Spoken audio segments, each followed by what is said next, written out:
Welcome to Let's Talk Test Steroids. In this video, we're going to be looking at what steroids actually are and all the different forms that they come in. We're also going to talk about the challenges of having to deal with the fact that they are illegal in North America except when you have a prescription. So let's talk about some definitions. What is a steroid? So the term steroid has two meanings. First, it's a technical term of a class of hormones of which androgens, estrogens, and cortisol are members. Secondly, they refer to man-made versions of testosterone that are used for both therapeutic and recreational purposes, and is the definition we will use going forward. Some common street names for steroids are gear, juice, and of course roids, and probably a bunch of other ones I've never heard before.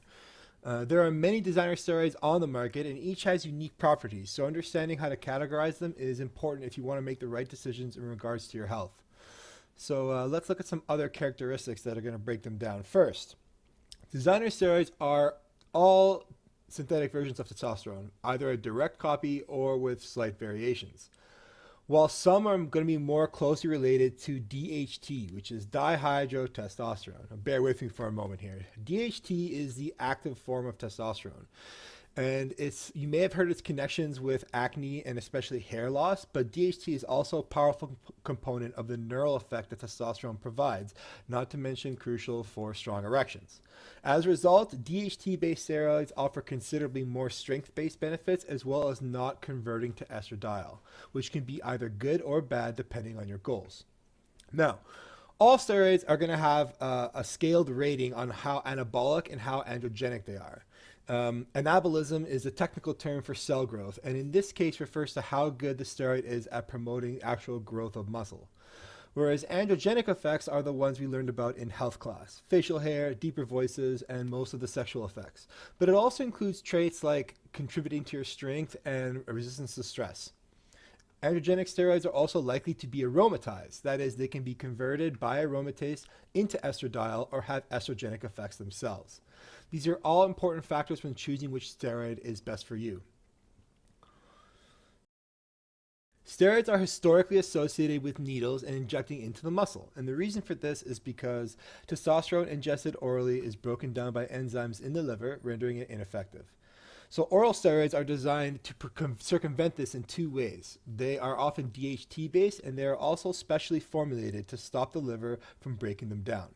This can come at considerable damage to the liver, and that's why it's important to take extra precautions when using an oral steroid. Injectables are safer in almost every way, except for the fact that they have to be injected.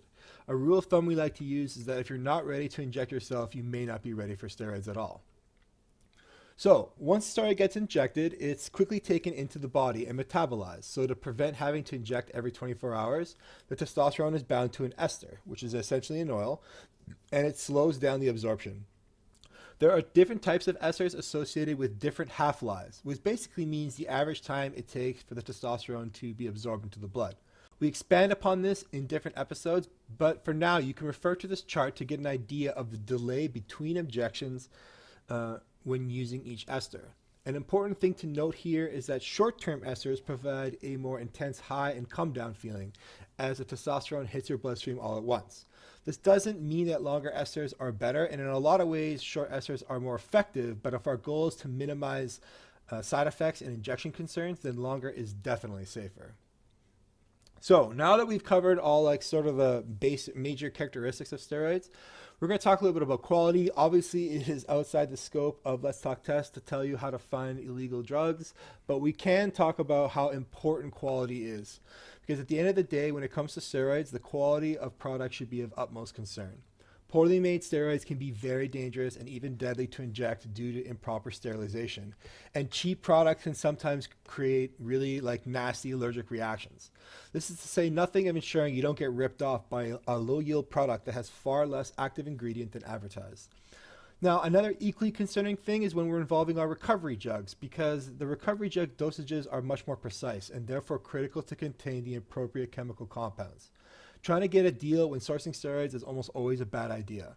While price does not guarantee quality, going to the cheapest source suggests that some corners were cut along the way, and you need to ensure that your product has all its corners intact. This topic has a lot of depth, and I know it may have sounded preachy at some points, but we just got to make sure that you understand the risks you're taking. Steroids can be really effective and do all kinds of crazy stuff. And, as we learned about earlier, but you just got to make sure you're thinking about this. And this is one of those topics where the more you read about it, the more you start to realize that like one man's holy grail is another man's kryptonite, and you never know until you try.